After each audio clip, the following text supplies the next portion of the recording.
अब इमरान रियाज ने मुझे क्या वॉइस मैसेज भेजा, ये आप एक दफा सुन। बिस्मिल्लाहिर्रहमानिर्रहीम, अस्सलाम वालेकुम नाज़रीन, उम्मीद है आप सब लोग खैरियत से होंगे। इस वीडियो के अंदर आपको ऐसे ऐसे इंकशाफात सुनने को मिलेंगे, ना सिर्फ सुनने को मिलेंगे बल्कि देखने को भी मिलेंगे, और जिससे आपके रोंगटे खड़े हो जाएंगे। क्या है इस वीडियो के अंदर? सबसे पहली बात यह कि इमरान रियाज का खुरा मिल गया है।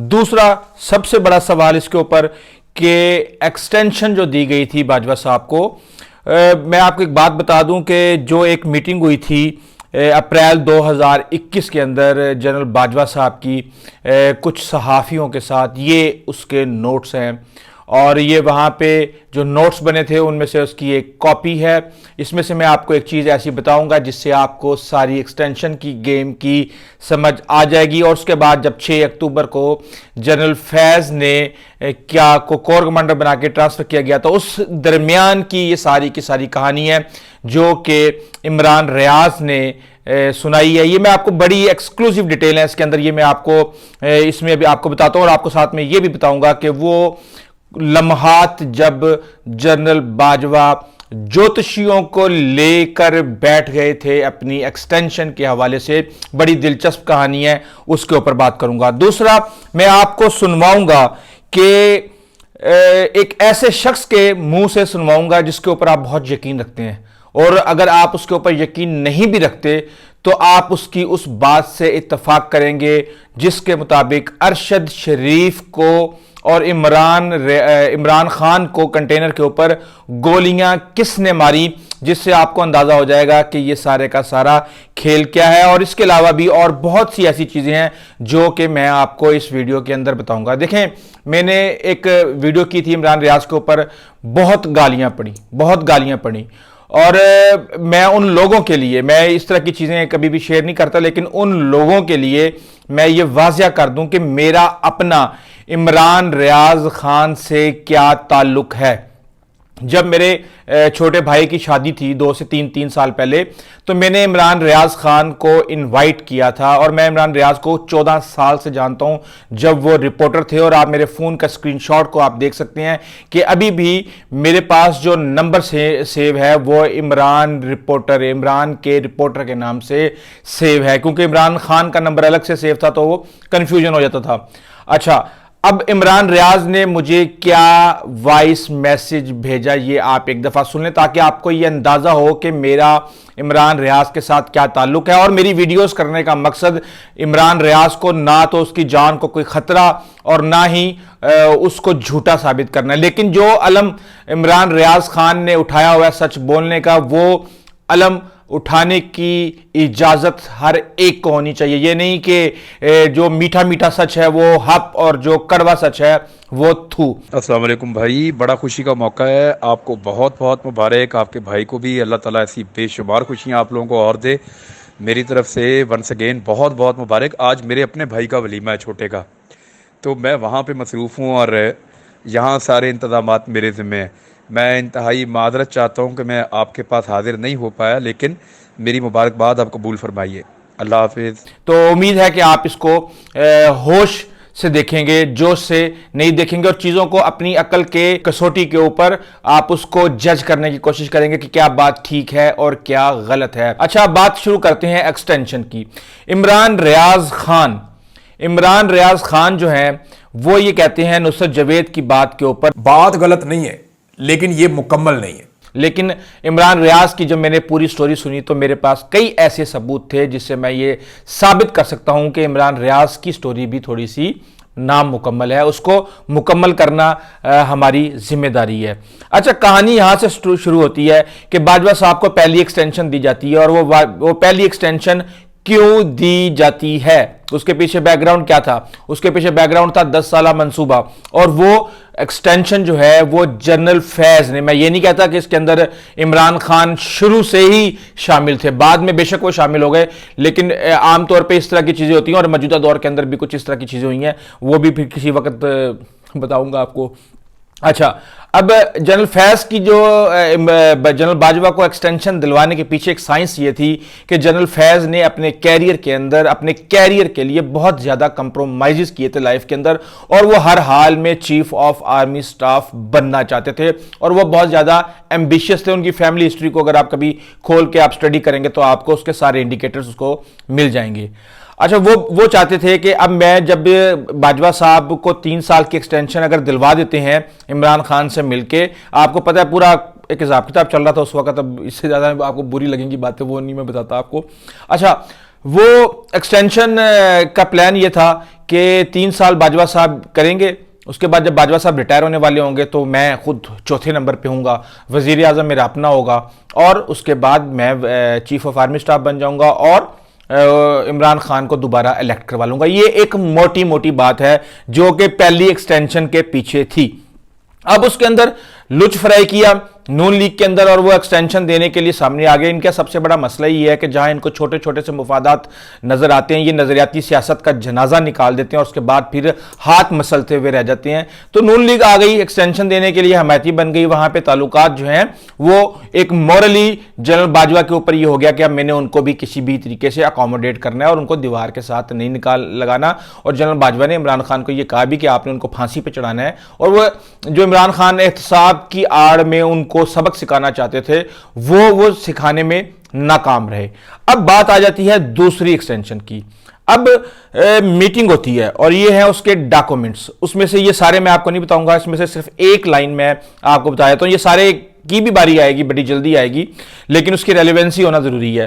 तो उसमें बाजवा साहब ने यह कहा कि ये हुकूमत कहीं नहीं जा रही, और यह हुआ था अप्रैल 2021 का तीसरा हफ्ता था जब यह मीटिंग हुई और 10 से 15 लोगों को वहां पे बुलाया गया। आप सर्च मार के देख लें, आपको पता चल जाएगा कौन कौन से सहाफी उसके अंदर मौजूद थे। 7 घंटे की यह मीटिंग थी और उस वक्त तक जनरल बाजवा साहब मजबूती के साथ इमरान खान के पीछे खड़े हुए थे कि उन्होंने इमरान खान को सपोर्ट करना है। हालांकि इससे पहले, कोरोना वायरस से पहले ये खबरें आना शुरू हो गई थी कि एस्टेब्लिशमेंट इमरान खान की कारकर्दगी से नाखुश है, लेकिन बहरहाल यहाँ पे कारकर्दगियाँ कौन देखता है, यहाँ तो अपने मुफादात देखे जाते हैं और उसकी बुनियाद के ऊपर ही उल्टाया पलटाया जाता है। आपको आप देख ही रहे हैं सारा कुछ। अच्छा, नून लीग एक्सटेंशन दे देती है, दूसरी एक्सटेंशन का टाइम आ जाता है अक्टूबर के अंदर। बाजवा साहब बिल्कुल इमरान खान के साथ खड़े हुए होते हैं और उसके बाद आ जाता है 6 अक्टूबर और अप्रैल के दरमियान ऐसा क्या हुआ कि कहानी सारी की सारी बदल गई। अब यहां पे जनरल फैज के साथ जो इमरान खान की स्टैंडिंग थी वो ये थी कि अब अगला आर्मी चीफ मैं हूंगा। तो जब आपने जनरल फैज को आर्मी चीफ बनाना था तो आप बाजवा को कैसे आप एक्सटेंशन दूसरी दे सकते थे? और वो एजेंसी जो कि इस तरह की मैनिपुलेशन के अंदर वोट बैंक पूरा करने के लिए, असेंबली का कोरम पूरा करने के लिए और दीगर चीजों के लिए इस्तेमाल की जाती है, उसके सरबराह भी कोई और थे। तो वो सारे का सारा खेल उस हिसाब से नहीं चलना था। तो इमरान खान ने जनरल बाजवा को कहा कि जनाब खैर है, उसको आर्मी चीफ बनने के लिए मुझे पता है कि कोर कमांडर बनाने की जरूरत है, लेकिन मैं वजीर आजम हूं, तो आप इतनी उनकी टेंशन ना लें कि भी आप उनको बहैसियत DGI आप उनका ट्रांसफर करना चाहते हैं और आप उनको कोर कमांडर बनाना चाहते हैं, तो इसको आप अभी रहने दें, अभी हालात खराब है। और इमरान खान ने 3 महीने पहले कहना शुरू कर दिया था कि चीजें अब खराब होंगी, क्योंकि सिग्नल इसके 3 महीने पहले से ही आना शुरू हो गए थे, कन्वर्सेशंस हो रही थी और डिस्कशंस भी चल रही थी। अच्छा, ये सारी की सारी चीजें हुई और इमरान खान ने उनको पहले बिल्कुल भी दिलचस्पी नहीं ली कि उन्होंने जनरल बाजवा को दोबारा एक्सटेंशन देनी है, जिस पर बाहर एक मजाज और माहौल पैदा किया गया कि जनरल बाजवा की बहुत ज्यादा बेइज्जती हो गई है और उनको गुस्सा आ गया। ये है इमरान रियाज खान भाई का वर्जन कि जनाब एक्सटेंशन लेके रहूंगा। उनको गुस्सा आ गया और काफी सारी ऐसी चीजें हो गई और वो एक्टिवेट हो गए और उन्होंने 2 मकासद सामने रखे। एक, पीडीएम की हुकूमत बनवानी है, वो पीडीएम की हुकूमत जो बाद में आके उनको एक्सटेंशन दे, लेकिन हमने देखा कि उस पीडीएम की हुकूमत ने उनको एक्सटेंशन नहीं दी।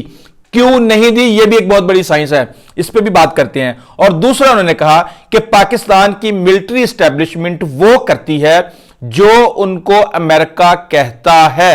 तो मिलिट्री स्टैब्लिशमेंट उस वक्त खुश नहीं थी, वो इमरान खान को छोड़ना नहीं चाहती थी, वो नून लीग को लाना नहीं चाहती थी। तो फिर एक रुक्का लिखवाया गया अमेरिका की तरफ से, और वो रुक्के में ये कहा गया था, किसको एड्रेस किया गया था कि ये इससे जान छुड़वाएं। और आपने फिर देखा कि वो सारी की सारी कहानियां उसको इमरान खान ने भी इस्तेमाल किया, और वो अचानक खत भी इमरान खान के हाथ में आ गया, और ये सारी की सारी चीज़ें इस तरह आगे लड़ाई की सूरत में ये कन्वर्ट होती गई। और जहां तक यहां पे बात है एक्सटेंशन की, तो मैं आपको बता दूं कि मैं बहुत ही क्लोजली चीज़ों को देख रहा था, और कुछ ऐसी जगह पे था जहां पे ये सारी चीज़ें हो रही थी।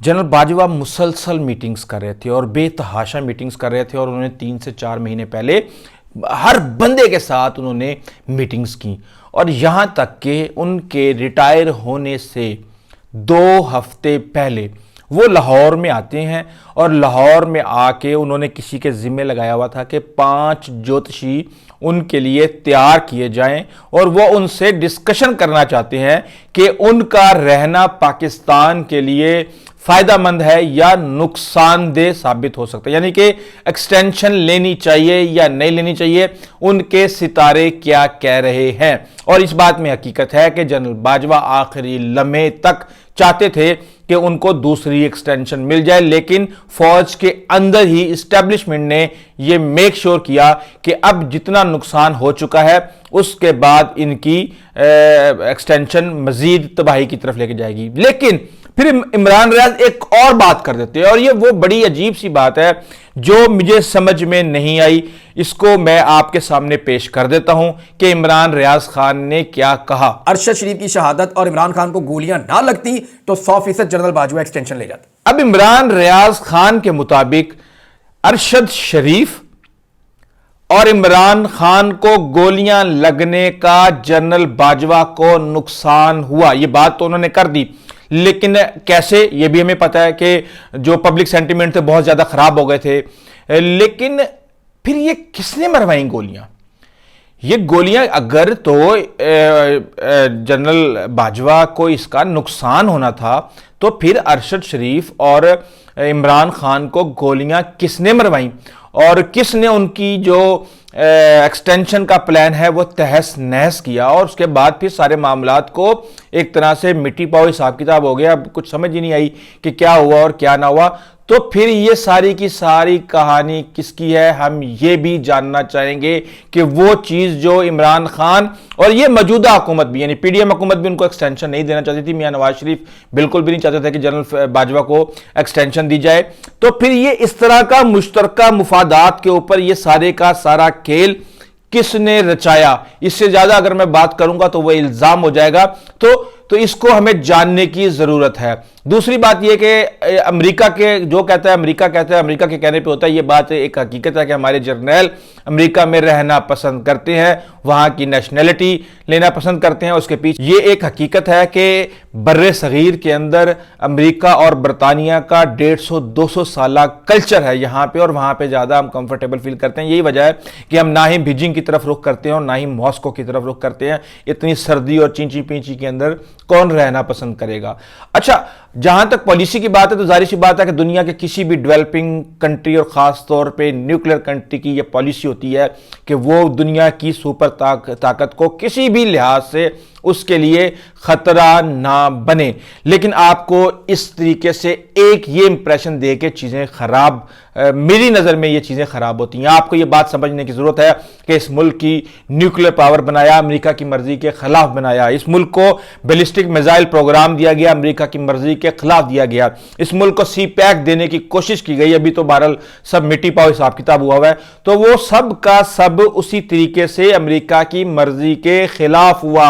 यहां पे तालिबान के साथ जब डबल गेम हुई यहां पे अमेरिका में, तो वो भी अमेरिका की मर्जी के खिलाफ हुआ। और हमारी तारीख भरी पड़ी है कि हमने अमेरिका की मर्जी के खिलाफ बहुत से ऐसे काम किए हैं जिसका पाकिस्तान को फायदा था। सर, इंतहाई माजरत के साथ कि आप जो ट्रंप से उम्मीदें लगाए बैठे हैं, मैं ये सपोर्टर्स को कह रहा हूं तहरीके इंसाफ के, और तहरीके इंसाफ को ये कह रहा हूं कि आप अगर अमेरिका में ट्रंप से उम्मीदें लगाए बैठे हैं कि वो आके रिजीम चेंज करेगा, तो आप क्या मुख्तलिफ कर रहे हैं। मैं मानता हूं कि आपका मैंडेट चोरी हुआ है। मैं मानता हूं कि आपके साथ बड़ा जुल्म हुआ है, ज्यादतियां हुई हैं। मैं मानता हूं कि इंसाफ आपको सही तरीके से जिस तरह मिलना चाहिए उतनी फरावानी के साथ और उतनी न्यूट्रलिटी के साथ नहीं मिल रहा। मैं मानता हूं कि आपकी बहुत ज्यादा ठुकाई हो चुकी है, लेकिन क्या किसी कोई एक गलत कर रहा हो तो क्या आपको यह हक हासिल है कि आप भी गलत से उसका मुकाबला करें। चलें, ये बातें तो अब चलती रहेंगी। अब अगली बात करते हैं कि इमरान रियाज खान का खुरा मिल गया है। देखें, इमरान रियाज खान को मैं पिछले 1.5 हफ्ते से बहुत ही कीनली ऑब्जर्व कर रहा हूं, जब से उनकी मूवमेंट के बारे में पता चला। बैकग्राउंड के अंदर भी लोगों से जो कि उनके साथ काम कर चुके हैं, जो काम कर रहे हैं, जो उनके साथ राब्ते में है, मैं सबके साथ राब्ते में रह के इस हद तक इंफॉर्मेशन देने की कोशिश करता हूं कि इससे किसी को नुकसान ना हो। अच्छा, इमरान रियाज खान की मैं क्वालिटी देख रहा हूं, वीडियो क्वालिटी बहुत बेहतर हो गई है, क्रोमा प्रॉपर तरीके से कटा हुआ है। मैं प्रोडक्शन का आदमी हूं, मुझे फौरन समझ आ जाती है कि ये चीजें किस तरीके से हो रही हैं। जो इससे पहले प्रोडक्शन हो रही थी वो इसी तरह हो रही थी कि बस किसी बंदे को कह दिया ये क्रोमा बना के कि आप बस मैं वीडियो बनाओ तो रोलते पाओ। अब प्रॉपर चेंज ओवर्स के साथ लग रहा है। दूसरी बात, इमरान रियाज खान ने यह कहा कि मैंने बड़े अरसे से ये सारी चीजें अपने दिल में रखी हुई थी, मैं खोल के आज आपके सामने रख देता हूं कि हुआ क्या था। बड़े अरसे के बाद, ये कहानी सुनाने से पहले ये जनरल बाजवा की एक्सटेंशन की कि बड़े अरसे से मैं ये दिल में रख के बैठा था। यकीनी तौर पे वो ये कहानियां और जितने वो लीथल इस वक्त हुए हैं, जिस तरीके से वो डीजी ISPR के झूठ गिनवा रहे हैं, जिस तरीके से वो एस्टेब्लिशमेंट की अंदरूनी कहानियों को मजीद अग्रेसिवली ओपनली डिस्कस कर रहे हैं। गलत है या सही है मैं इस पे बात नहीं कर रहा। जिन जिन चीजों पे एतराज था वो मैं आपको ऑलरेडी बता चुका हूं। वो ये बताती हैं कि वो अल्हम्दुलिल्लाह किसी महफूज मुकाम पे पहुंच चुके हैं और उसके बाद अब बाय डे उनकी जो चीजें हैं वो बेहतर हो रही हैं। लेकिन मैं एक मशवरा जरूर दूंगा, आपने सच बोलना है, बिल्कुल बोले। मैं आपसे इंस्पायर हूं और मैं आपसे हिम्मत पकड़ता हूं और मैं भी कोशिश करता हूं कि जितना सच पाकिस्तान में रह के बोला जा सकता है उसको बोला जाए। लेकिन एक चीज का हमें ख्याल रखना है, हर वो चीज जो पाकिस्तान की सालमियत के लिए खतरा हो सकती है, ये ना हो कि जरूरत से ज्यादा सच बोलते बोलते हम अपना घर ही जला बैठें। इसके अंदर हमें मोहतात रहने की जरूरत है। बकाया सच हर पाकिस्तानी का जानने का हक है। कुछ गलत होगा तो करेक्शन करते रहेंगे। आइंदा तक इजाजत दीजिए। अल्लाह हाफिज।